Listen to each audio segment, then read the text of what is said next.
નમસ્કાર દર્શક મિત્રો, IHRTC ન્યૂઝમાં આપનું હાર્દિક સ્વાગત છે। હું છું આપની સાથે સંધ્યા। તો સમાચારની શરૂઆત કરતા પહેલા નજર કરીશું આજના મુખ્ય સમાચાર પર। ભરૂચ જિલ્લાના જંબુસર તાલુકાના કણ ગામમાં પરણિતાની આબરૂ લૂંટવાનો પ્રયાસ।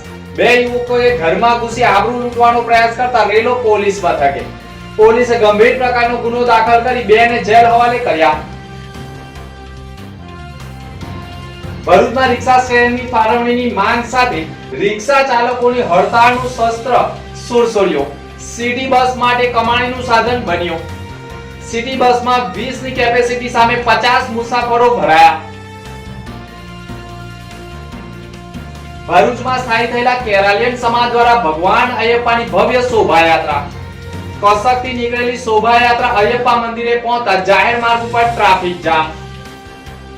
ભરૂચ જિલ્લાના જંબુસર તાલુકાના એક ગામે ફરિયાદી પીડિતાએ ફરિયાદ નોંધાવી છે, જેમાં તેણે આક્ષેપ કર્યા છે કે બળવંત રાઠોડ અને મનોજ રાઠોડ કણ ગામના જૂના ફળિયાના રહીશ મહાકાલ લખેલ મોટરસાયકલ ઉપર આવ્યા હતા અને ફરિયાદીના ઘરે બારણું ખખડાવતા ફરિયાદી બેને દરવાજો ખોલતા જ બળવંત રાઠોડ અને મનોજ રાઠોડ બળજબરીપૂર્વક ઘરમાં ઘૂસી ગયા હતા અને બળવંત રાઠોડે ફરિયાદી પાસે શરીર સંબંધ બનાવવાની માંગણી કરી હતી અને ફરિયાદી બહેનનો હાથ પકડી ફરિયાદીને ઘરના બેડરૂમમાં ખેંચી લઈ જઈ સેટીમાં સુવડાવી દઈ ફરિયાદી સાથે શારીરિક અડપલા કરી કપડાં કાઢવાની કોશિશ કરી ફરિયાદી સાથે બળજબરીપૂર્વક સંબંધ બનાવવાની કોશિશ કરી ફરિયાદી બેનને આરોપી બળવંત રાઠોડે ખોટી ઓળખ આપી ધાકધમકી આપી હોવાનો પણ આક્ષેપ કર્યા છે। ખોટા આક્ષેપ કરી તેની સાથે બળજબરીપૂર્વક કરવાના પ્રયાસો કર્યા હોવાની રજૂઆત પીડિતાએ કાવી પોલીસ મથકના મહિલા PSI વૈશાલી આહિરને કરી હતી। વૈશાલી આહિરે પણ પીડિતાની રજૂઆત અને તેના નિવેદનને ધ્યાને લઈ તાત્કાલિક ફરિયાદ દાખલ કરવાની કવાયત કરી હતી અને પોલીસે પણ IPCની કલમ 354, 354 ABD 452, 415, 511, 506, 114 મુજબ ગુનો દાખલ કરી બંનેની ધરપકડ કરવામાં આવી હતી અને બંને આવું કૃત્ય ન કરે તે માટે કાન પકડાવી માફી પણ મંગાવી વિડીયો પણ સામે આવ્યા છે અને વિડીયો પણ સતત વાયરલ થયા છે। જો કે આવી ઘટનાઓને સાહી નહીં લેવાય તેવું પણ મહિલા PSI વૈશાલી આહિરે ટેલિફોનિક વાતચીતમાં કહ્યું હતું। કેરાલિયન સમાજના ભગવાન અયપ્પાનું વિશેષ મહત્વ રહ્યું છે। વિષ્ણુ ભગવાનને મોહિની રૂપ લીધું હતું, ત્યારે આ મોહિનીના રૂપથી ભગવાન શિવ મોહિત થયા હતા। મોહિની અને ભગવાન શિવના મિલનથી એક પુત્રનો જન્મ થયો હતો। તે પુત્ર અયપ્પા ભગવાનના નામે ઓળખાય છે। અયપ્પા ભગવાનને સબરીમાલા સ્થિત પંપા નદીના કિનારે છોડી દેવામાં આવ્યા હતા અને ત્યારે ત્યાંના રાજા દ્વારા ભગવાન અયપ્પાને ગોદ લેવામાં આવ્યા હતા, પરંતુ ભગવાન અયપ્પાને મહેલમાં રહેવાનું પસંદ ન હોવાથી તેઓ મહેલ છોડીને સબરીમાલાની પહાડીઓ પર જઈને રહેવા લાગ્યા હતા। બ્રહ્મચાર્યનું પાલન કરીને તેઓએ તપસ્યા કરી હતી અને કેરળના સબરીમાલા સ્થિત ભગવાન અયપ્પાનું ભવ્ય મંદિર આવેલું છે। આ મંદિરમાં દર વર્ષેમાં માત્ર 2 જ વાર ખુલે છે, ત્યારે ભક્તો પણ દર્શન કરવા ઉમટી પડે છે, જેથી સમગ્ર ભારતમાં જ્યાં પણ સબરીધામના મંદિરો આવેલા છે તે મંદિરોમાં સબરીમાલા મંદિરની જેમ જ પાત્રા નીકળે છે।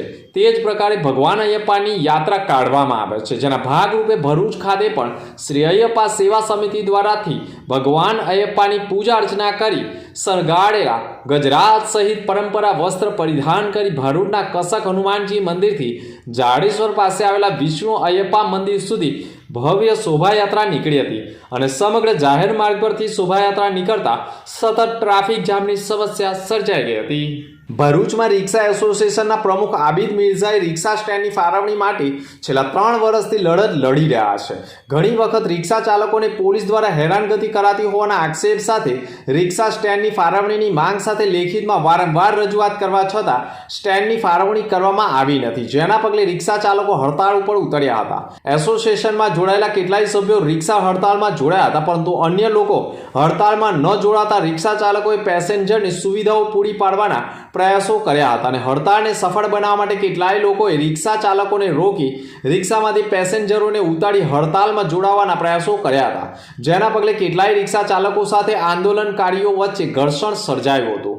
જોકે ભરૂચ જિલ્લા રિક્ષા ચાલકોની હડતાળનું સુરસુર્યું થઈ ગયું હતું અને શાળાએ વિદ્યાર્થીઓને લઈ જતી રિક્ષા ચાલકોને પણ તકલીફોનો સામનો કરવો પડ્યો હતો। ભરૂચ જિલ્લામાં ટ્રાફિકને અડચણરૂપ રિક્ષાઓ ઊભી ન રહે તે માટે સ્ટેન્ડની ફાળવણીની માંગ કરવામાં આવી રહી છે, પરંતુ રિક્ષા એસોસિએશનના પ્રમુખની વાત તંત્રના કાન સુધી પહોંચતી નથી, જેના કારણે હડતાલનું શસ્ત્ર ઉગામ્યું હતું. જય હિન્દ, જય ભારત. આજ ભરૂચ જિલ્લાના 15,000 રિક્ષા ચાલકોના પૈડા થમી ગયા છે. એની નિષ્કાળજી એ જ છે તંત્ર. 3 વર્ષથી જય ભારત ઓટો રિક્ષા એસોસિએશન આખા ભરૂચ જિલ્લાની સ્ટેન્ડની માંગણી કરે છે, પણ માંગણી અત્યાર સુધી સ્વીકારમાં નથી આવી. કેમ નથી આવી? કે આ ગરીબ ચાલકોનું કોઈ પહેલું નથી. સિટી બસ આવી એના આખા ભરૂચમાં સ્ટેન્ડ મળી ગયા. એ રોડ પર ટ્રાફિક નથી લાગતી. રિક્ષાવાળો સ્ટેન્ડ ઉપર 40 વર્ષથી ઊભો છે. એ ટ્રાફિક લાગે છે, એ ગાડીને ઉઠાવી લઈ જાય છે, ડિટર્ન કરે છે, 288 કરે છે. આ 288 આ દારૂ વેચે છે, આ જુગાર ચલાવે છે કે એને 288 અને પછી એને લોકઅપમાં રાખવામાં આવે છે. એટલે તો બહુ મોટો ગુનેગાર થઈ ગયો. જે દારૂ વેચે છે એ પોલીસ ચોકીના બહાર આરામથી બેસીને ખુરશી ઉપર વટથી બેસે છે ને રિક્ષા ચાલકોને લોકઅપમાં મૂકવામાં આવે છે. આ અમારા ભરૂચ જિલ્લાનો તંત્ર ખાસ કરીને. બીજી વાત, ભરૂચ જિલ્લામાં અને અંકલેશ્વર ટ્રાફિક વિસ્તાર છે, અમે જાણીએ છીએ. અમે એટલા માટે માંગ કરી હતી કે અમને સ્ટેન્ડ આપો, સાઈડમાં ગાડીઓ ફીરે એટલે ગુનામાં ના આવે. પણ ગુનો ખાલી રિક્ષા ચાલકનો દેખાય છે. આ પ્રથા આ લોકોએ આખા ભરૂચ જિલ્લામાં ચાલુ કરી દીધી. એટલા માટે અમે બધા આજે પૈડા થમાવી દીધા છે અને અમે ઘરે આરામથી બેસશું. તંત્ર અને બીજી રજૂઆત કરે. અમે થાકી ગયા રજૂઆત રાખી. રિક્ષા ચાલકોની હડતાલના પગલે આખરે ઘી કેળા તો સિટી બસ સંચાલકોને થઈ ગયા હતા. સવારથી જ 20 કેપેસિટી વાળી સિટી બસમાં 50થી વધુ મુસાફરો મુસાફરી કરવા માટે મજબૂર બન્યા હતા અને મુસાફરોએ પણ પોતાના સમયની સાચવણી અને સમયસર પોતાની નોકરીના સ્થળ ઉપર પહોંચી શકે તે માટે સિટી બસનો સેવાનો લાભ લીધો હતો. અને સવારે રિક્ષા ચાલકોનું આંદોલન સિટી બસના સંચાલકો માટે કમાણીનું સાધન બની ગયું હતું. રિક્ષા સ્ટેન્ડની ફાળવણી મુદ્દે ભરૂચ નગરપાલિકાના પ્રમુખે પણ કહ્યું હતું કે રિક્ષા ચાલકોની રજૂઆતને ધ્યાને લઈ આગામી દિવસોમાં તેઓની સમસ્યાનું નિરાકરણ આવનાર હોવામાં બાહેધરી આપી હતી. અમને આજરોજ જાણવા મળ્યું છે કે રિક્ષાની હડતાલ કરવામાં આવી છે. રિક્ષાના જે પ્રમુખ છે એમને બોલાવીને નગરપાલિકામાં રૂબરૂ જે કાર્યવાહી કરવાની હશે નગરપાલિકા થ્રુ એ લોકોને બોલાવીને જે ડિસિઝન લેવાનું હશે અમે વહેલી તકે લાવીશું. શું માંગણી છે? એ લોકોની માંગણી છે કે અમને રિક્ષા સ્ટેશન બનાવી આપો. એ લોકોને રૂબરૂ બોલાવીને જે રીતે અમે નિર્ણય લેવાનો હશે નગરપાલિકા દ્વારા અમે જલ્દી તકે નિર્ણય લાવીશું. ભરૂચ જિલ્લા કોંગ્રેસ સમિતિના કાર્યાલય ખાતે ગુરુવારના રોજ કોંગ્રેસ પાર્ટીના 139માં સ્થાપના દિવસની ઉજવણી કરાઈ હતી, જેમાં જિલ્લા પ્રમુખ સહિત કોંગ્રેસના આગેવાનોએ કાર્યાલય ખાતે ધ્વજવંદન કરીને માન સન્માનપૂર્વક સલામી આપી હતી. દેશની આઝાદીના સૌથી મોટું યોગદાન આપનારી કોંગ્રેસ પાર્ટી તેનો 139મો સ્થાપના દિવસ ઉજવી રહ્યો છે. દેશની સૌથી જૂની પાર્ટી એવી કોંગ્રેસની સ્થાપના 28 ડિસેમ્બર 1885ના રોજ મુંબઈ ખાતે થઈ હતી. 139 વર્ષ પૂર્ણ થતાં ગુજરાત કોંગ્રેસ સમિતિ દ્વારા રાજ્યમાં અનેક કાર્યક્રમોના આયોજનો કરાયા હતા. ભરૂચ જિલ્લા કોંગ્રેસ સમિતિ દ્વારા જિલ્લા કાર્યાલય ખાતે જિલ્લા પ્રમુખ પરિમલસિંહ રાણાની હાજરીમાં પ્રથમ કોંગ્રેસના ધ્વજને ફરકાવી સલામી આપવામાં આવી હતી. આ કાર્યક્રમમાં શહેર પ્રમુખ હરીશ પરમાર, નગરપાલિકા વિપક્ષ સભ્ય હેમેન્દ્ર કોઠીવાલા, સહકારી આગેવાન સંદીપ માંગરોલા, સલીમ અમદાવાદી સહિત આગેવાનો અને કાર્યકરો હાજર રહ્યા હતા. भारतीय राष्ट्रीय कांग्रेस पार्टी जिंदाबाद जिंदाबाद भारतीय राष्ट्रीय कांग्रेस पार्टी जिंदाबाद जिंदाबाद भारतीय राष्ट्रीय कांग्रेस पार्टी जिंदाबाद जिंदाबाद भारतीय राष्ट्रीय कांग्रेस पार्टी जिंदाबाद जिंदाबाद कांग्रेस जिंदाबाद कांग्रेस जिंदाबाद कांग्रेस जिंदाबाद जिंदाबाद जिंदाबाद कांग्रेस जिंदाबाद जिंदाबाद जिंदाबाद कांग्रेस जिंदाबाद जिंदाबाद जिंदाबाद कांग्रेस जिंदाबाद ભરૂચ જિલ્લામાં એક આવેદનપત્ર સુપ્રત કરાયું છે, જેમાં દર વર્ષે 31 ડિસેમ્બરના રોજ લોકો મદિરાપાન તથા માદક દ્રવ્યોનું સેવન કરી ગુજરાતમાં ચાલી આવેલા પ્રોહિબિશન કાયદાનું ભંગ કરતા હોય તેવા અનેક પ્રસંગો ભૂતકાળમાં જોવા મળ્યા છે, જે સનાતન હિન્દુ સંસ્કૃતિની પરંપરા વિરુદ્ધમાં છે. આવી પ્રસંગોપાત આનંદ મેળવવાની ખોટી વૃત્તિને કારણે કોઈ પણ ધર્મનો યુવા વર્ગ કુટેવ અને વ્યસનના માર્ગે ધકેલાય છે, જેથી સમાજ નબળો બને છે. જેથી દરેક સમાજ, ધર્મ તથા રાષ્ટ્ર મજબૂત બને તે માટે પણ આવી રીતે ફેલાતી બંદી દૂષણો અટકાવવાની જરૂરિયાત ઊભી થઈ છે. આગામી દિવસોમાં 31 ડિસેમ્બર 2023ના રોજ જાહેર સ્થળોએ કડક બંદોબસ્ત મૂકી કાયદાનો ભંગ ન થાય તે બાબતેની તકેદારી રાખવા માટે આવેદનપત્ર અપાયું છે.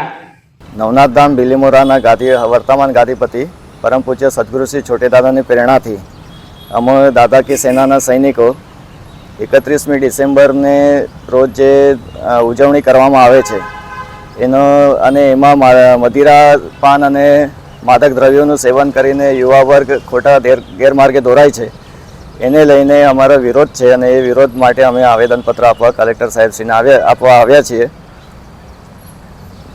મદિરાપાન અને માદક દ્રવ્યોનું સેવન કરવાથી સમાજ અને રાષ્ટ્રનું અહિત થાય છે. એની અંદર સમાજ નબળો પડે છે અને એનું કાયદાનું કડક પાલન થાય અને ગુજરાતમાં પ્રોહિબિશન એક્ટનું કડક રીતે પાલન થાય એ માટે અમે કલેક્ટર સાહેબશ્રીને રજૂઆત કરવા અને વિનંતી કરવા આવ્યા છીએ.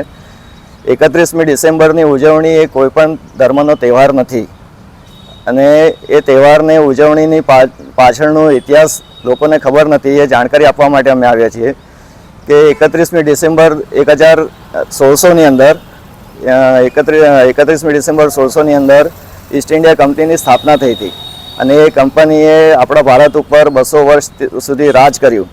એટલે આપણે ભારતીય થઈને એ દિવસની ઉજવણી કરવી એ ખરેખર આપણા માટે શરમજનક છે. એનડીપીએસ મેન્ટોર પ્રોજેક્ટ એનડીપીએસના ગુનામાં સંડોવાયેલા ઈસમોનું કાઉન્સેલિંગ કરવામાં આવ્યું હતું.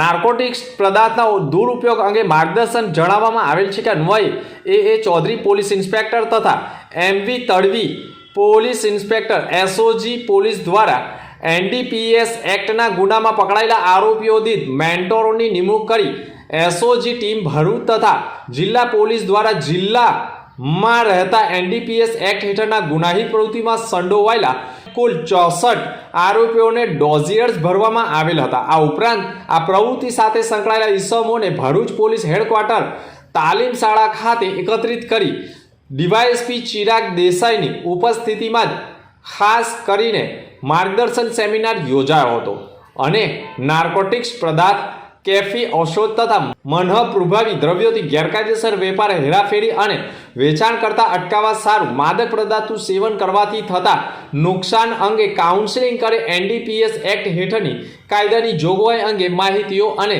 શું છે સજા અંગેનું માહિતી પણ પૂરી પાડી હતી. રાજપારડી પોલીસે બાતમીના આધારે તરસાલી ગામથી ગેરકાયદેસર ભેંસો ભરી એક ટ્રક કતલખાને મહારાષ્ટ્રમાં લઈ જનાર હોવાની બાતમી મળી હતી. જેના આધારે એક ઈસમને ટ્રક સાથે ગેરકાયદેસર ભરેલ ભેંસોનો ટેમ્પો રોકવામાં આવ્યો હતો અને તપાસ કરતા તેમાં 14 જેટલી ભેંસો મળી આવી હતી.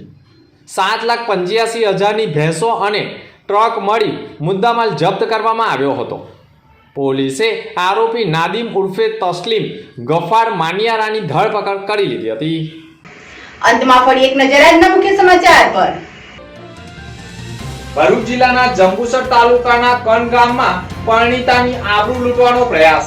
2 યુવકોએ ઘરમાં ઘૂસી આબરૂ લૂંટવાનો પ્રયાસ કરતા રેલો પોલીસ મથકે. પોલીસે ગંભીર પ્રકારનો ગુનો દાખલ કરી 2ને જેલ હવાલે કર્યા. ભરૂચમાં રિક્ષા શ્રેણીની ફાળવણીની માંગ સાથે રિક્ષા ચાલકોની હડતાળનું શસ્ત્ર સુરસોડ્યો. સિટી બસ માટે કમાણીનું સાધન બન્યો. સિટી બસમાં 20ની કેપેસિટી સામે 50 મુસાફરો ભરાયા. ભરૂચમાં સ્થાયી થયેલા કેરાલિયન સમાજ દ્વારા ભગવાન અયપ્પાની ભવ્ય શોભાયાત્રા. કસકથી નીકળેલી શોભાયાત્રા અયપ્પા મંદિરે પહોંચતા જાહેર માર્ગ ઉપર ટ્રાફિક જામ. તો આ હતા અત્યાર સુધીના સમાચાર. નવા સમાચાર સાથે ફરી મળીશું. નમસ્કાર.